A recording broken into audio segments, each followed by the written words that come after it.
I'll head back home here in just a few hours, but I just could not miss this wonderful view this morning.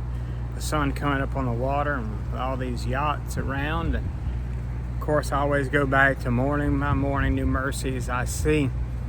And I've had a wonderful few days over here with Tom Rayner and his son Sam and Jess, and it's just been a wonderful opportunity. Oh, and of course Art was here as well, and I catch up my friend Brad Wagner and several other friends. And it kind of made me think about Elijah, when Elijah was in the cave and he heard from God. And then then it was time to really get to work. Then he had to do the long 260-mile walk back to do the things that God had told him to do. And that's what I started 2 days ago. I'm doing 6.5 miles a day for 40 days. And that's why I'm asking people if they wanted to walk 260 miles with me. Because now we've been through our fast.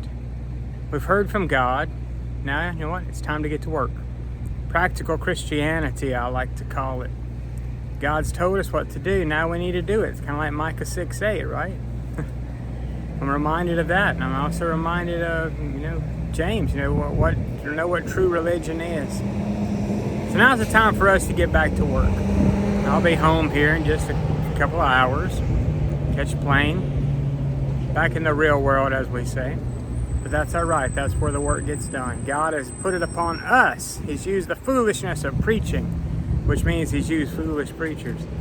And we're wonderful to have the opportunity to be able to do what God has put in front of us.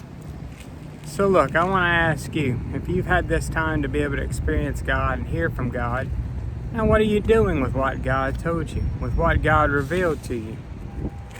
Don't waste it. Put it to good use. Get about the Father's business, as we like to say. Look, God loves you. You got to know by now that I love you. Get out there and make sure someone knows that you love them as well. Have a great, wonderful, and blessed day.